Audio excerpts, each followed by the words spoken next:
Jealous sister tried to frame me with a nasty rumor at school, so I went no contact with her. Then she tried to steal my fiancé at our wedding, so I exposed her in front of everyone. I 27 have hosted my rehearsal dinner last evening, and I'm getting married tomorrow.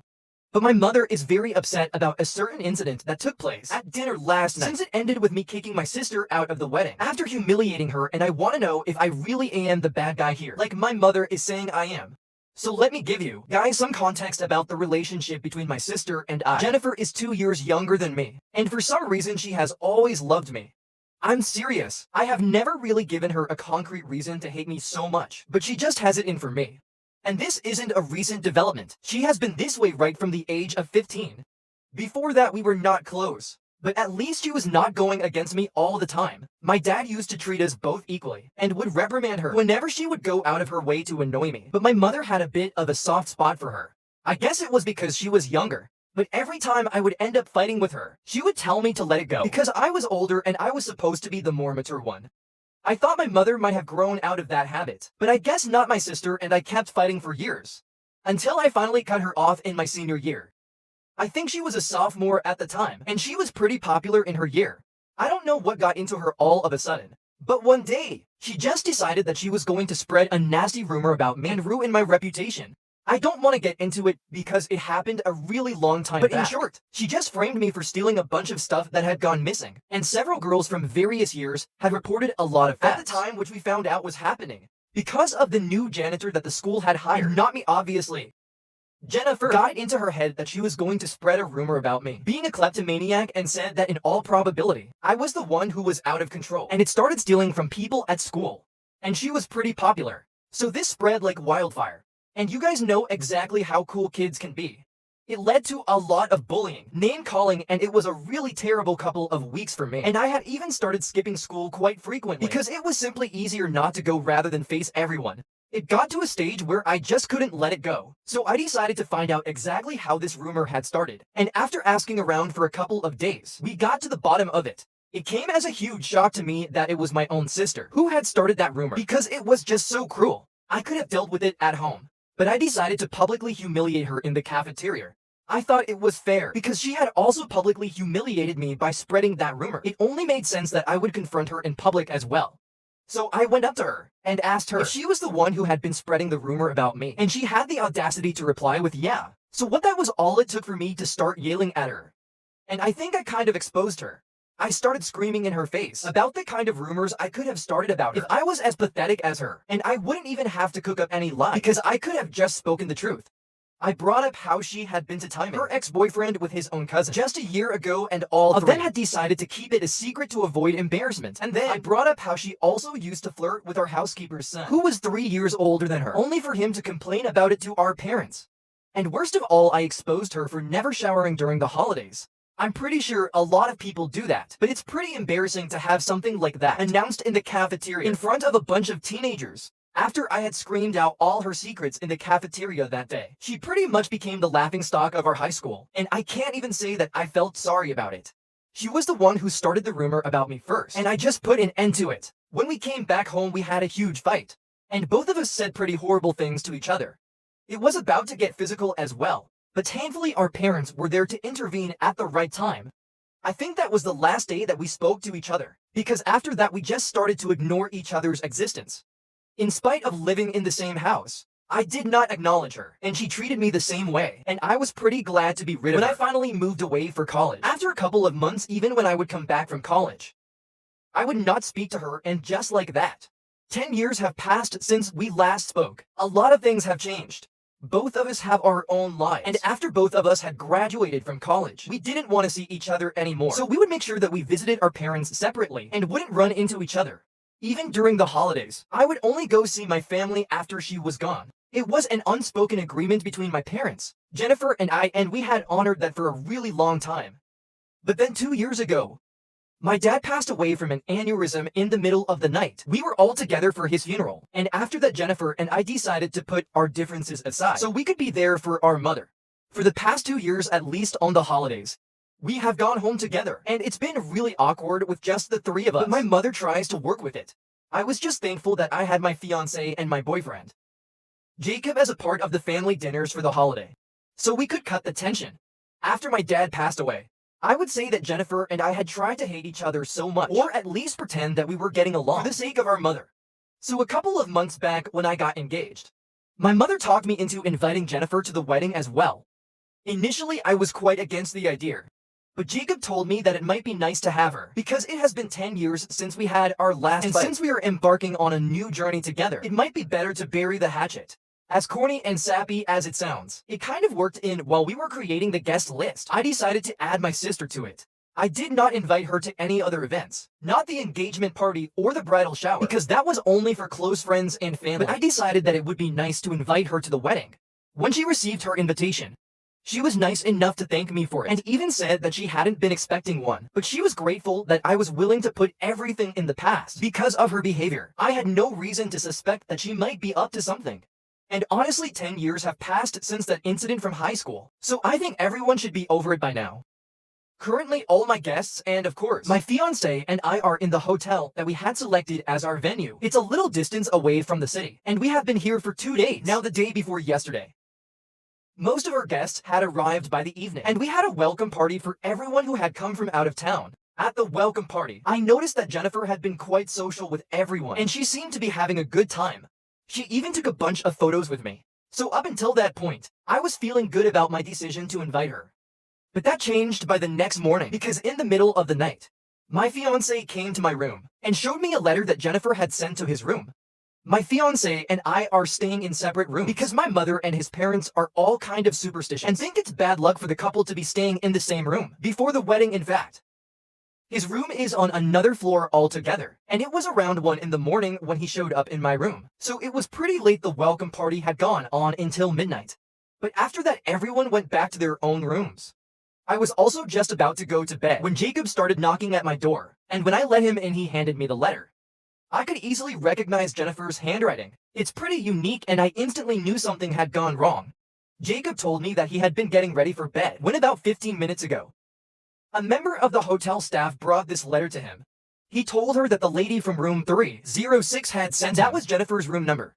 So even though she hadn't signed her name, we all knew it was her, I guess. She hadn't been counting on Jacob and having a good and healthy relationship, which is pretty stupid on her part, since we were literally about to get married, since she had literally started the letter by saying that she wanted this to remain a secret between her and Jacob now. Coming to the contents of the letter, it was pretty shocking even by her standards. I knew that she had hated me in the past, but I thought that she would be over it by now, since her behavior had been pretty normal. But in the letter, she had gone into great detail about the kind of animosity between us in the past. The only thing that she had changed was that instead of being truthful, she had switched our rules. She had made it sound like I was the one who had started hating her for no reason and went out of my way to bully her. She even talked about the incident from high school and said that I was the one who had been spreading nasty rumors about her. And just because she had called me out on it in public, I had felt humiliated and stopped speaking to her. But she did not stop there. She came up with a bunch of more lies and said that even after I had stopped speaking to her, I did not let her live in peace. And every time that I would come back home from college, I would hit on her boyfriend. And eventually that 2 of them ended up breaking up because of me. She claimed that I had traumatized her and been nothing short of a nightmare to live and grow up with. And the only reason she had decided to attend this wedding was because she knew that Jacob was a good man and that he deserved better. So she felt like she couldn't let him ruin his life by getting married to me. Because even though I was being nice right now, I was going to show my true colors pretty soon. And she did not want that for him. I would still be less surprised by this letter if she hadn't mentioned that she would be willing to elope with Jacob if he wanted to. Because in spite of the fact that she had spent limited time with him, she had started to fall for him, and she felt like the only reason the universe had brought the both of us together was so that she could find Jacob. She ended the letter by telling him that she would be waiting for him after the rehearsal dinner in the parking lot, since she didn't want to be caught by any of the guests, and they could discuss this there. So it was a pretty shocking letter. And Jacob told me that he had come to me as soon as he had finished reading it. He literally looked sick to his stomach, and it was kind of ironic, but I actually had to comfort him. He started apologizing to me profusely, because he was kind of the one who had talked me into inviting her and letting bygones be bygones. And I don't blame him for that. Let me just make that clear, since I think any normal person in their right mind would want us to clear the air. Because we are adults now and I'm almost 30, I don't want to keep holding on to high school drama, but it's evident that Jennifer does. Jacob was shocked, but I was infuriated because she had pretended like everything was fine and tried to take advantage of the fact that I started to trust her after so long again. But I guess even after a snake has shed its skin, it's still a disgusting snake, and that's the case with Jennifer. So I decided that was going to repeat itself, and once again, she was going to be humiliated and I was going to make sure of it. I told Jacob about my plan and he was on board with it. And if I'm actually being honest, he didn't even care because he was simply just disgusted and creeped out by the psychotic way my sister was behaving. It was really disappointing because Jacob had been my boyfriend for the past 4 years, and everybody knew how much I loved him. So I guess this was her way of getting back at me or something. Anyway, the plan that Jacob and I had come up with was relatively simple, and I guess some people might have already guessed what we did. After spending around half an hour with me in my room, Jacob went back to his room and made a call to Jennifer's room. He told her that he would be willing to discuss this after the rehearsal dinner in the parking lot as she had said. He told her that at one point, he would ask for whiskey on ice, and that would be the signal for her to excuse herself, and he would meet her 10 minutes later. Then last night after everyone had been served dessert and stuff, my fiancé asked for a whiskey on ice, and immediately Jennifer excused herself to use the ladies' room. So we knew that our plan was working, but instead of heading out, my fiancé and I stood up and made an announcement about the letter and its contents, needless to say. Everyone was shocked, but we did not have time for that. And we told them that currently, Jennifer was waiting for Jacob in the parking lot, and if anybody still had any doubts, they could come with us and see it for themselves. I'm pretty sure that nobody had any doubts, but they still followed us to the parking lot. And when we finally found Jennifer, she was stunned for a couple of seconds, like a deer caught in headlights. Once she came to her senses, she made a run for it, but it was pointless. Everyone already knew the truth, and we had accomplished what we had set out to do. It was pretty chaotic after that because nobody knew what to do. So I sent everyone back to their rooms, except for my mother and my in-laws with them. I went to the room that Jennifer was staying in. I wasn't sure if she would be in there, but she was, thankfully. We had to knock on the door several times before she finally opened it, and her face was all red and splotchy. And when she saw me standing outside, she tried to attack me, but Jacob pushed her back. And I told her that I wanted her out immediately. She didn't even reply, she just went back inside. And we saw that she had already started packing, so I didn't even need to tell her to leave. It was my mother who took it the hardest. She started having a breakdown in Jennifer's room, and started asking her why she would do such a thing. Since we were all convinced that she didn't even like Jacob, she just wanted to stir up drama against me. Jennifer did not reply. She just quietly packed her things as quickly as she could, and then left after she was gone. There was not much to discuss, so my in-laws went to bed, but my mother stopped Jacob and me before we could leave. She told us that she could understand that we were upset because of what Jennifer had tried to do, but even then it could simply not justify the way we acted. I was honestly confused because, in my opinion, I hadn't done anything that bad.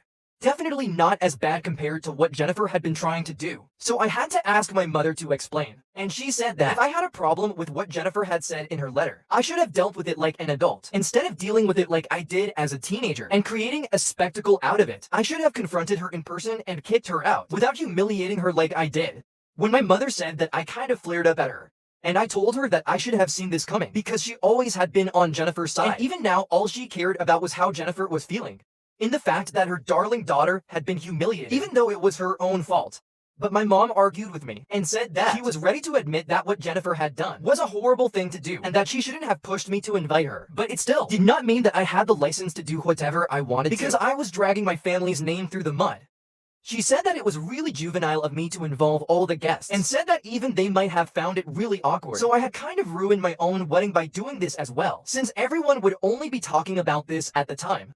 However, I did not care about that. I only wanted to get back at Jennifer, and I did that. So I told my mother that I did not care what she thought, and Jacob and I went back to our room today.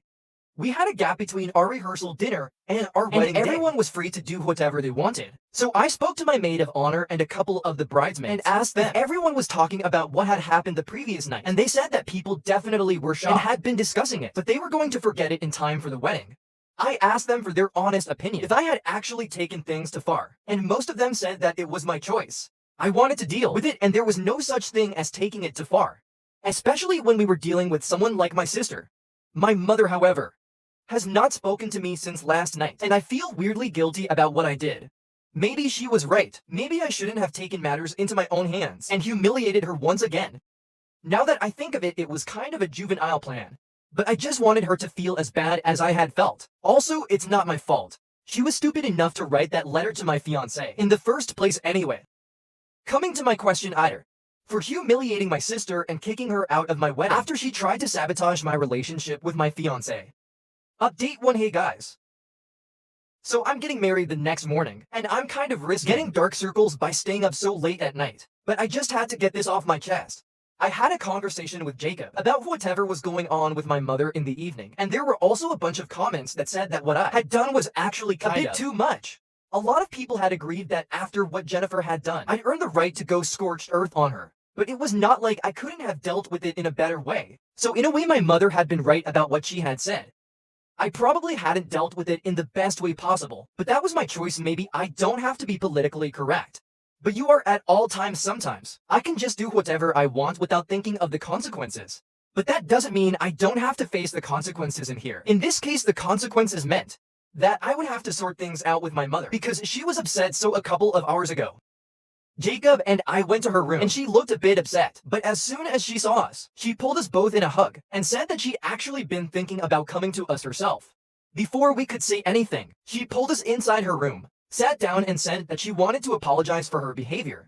The previous night, she acknowledged the fact that she had only been thinking about things from her perspective without even bothering to think how I might have felt. Now that she had had a day to think about it, she realized that the contents of the letter were outrageous, and it was not acceptable.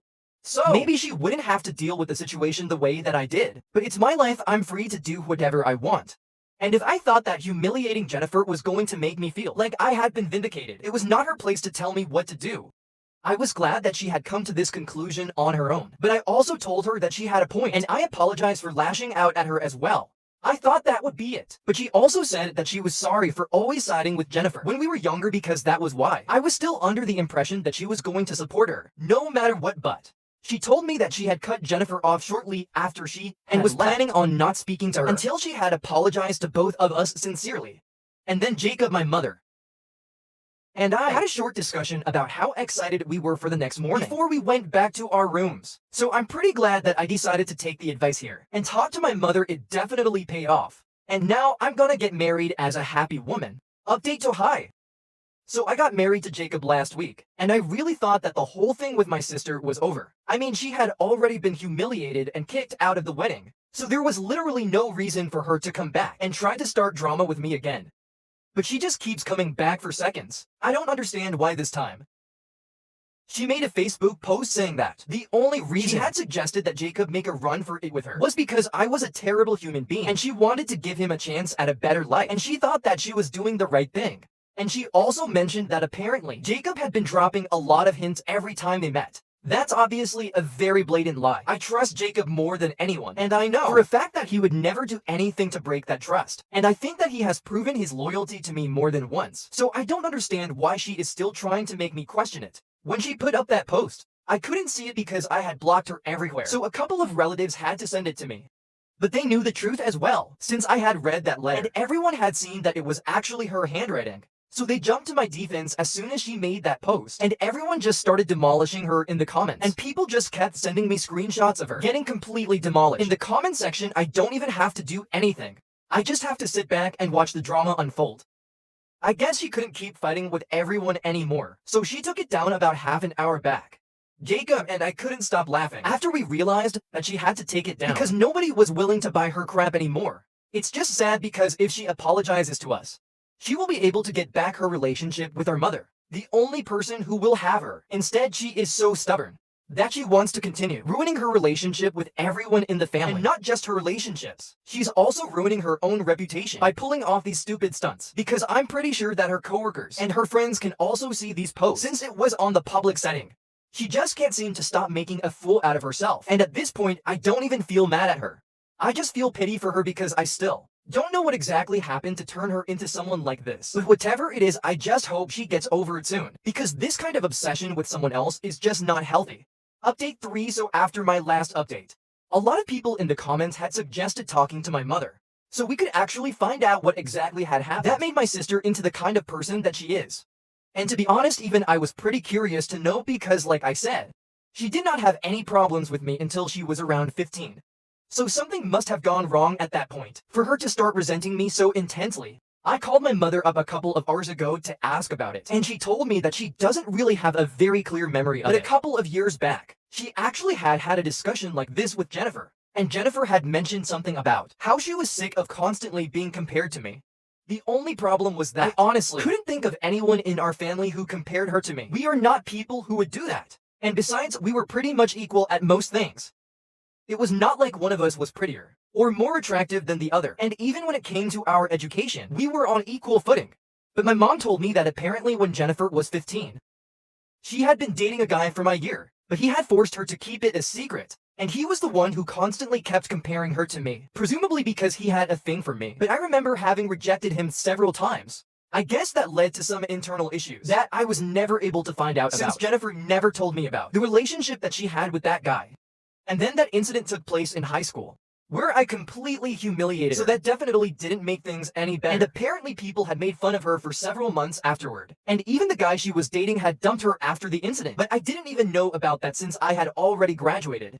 All these things that added up, and she had started resenting me more than ever. I just wish she had spoken to me about the boy who kept comparing her to me. Maybe we would have been able to sort things out back then. But now it's too late. Maybe someday we will be able to clear the air.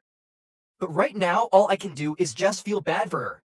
But thankfully, Jacob and I are leaving for our honeymoon in a couple of days, so maybe that will help distract me.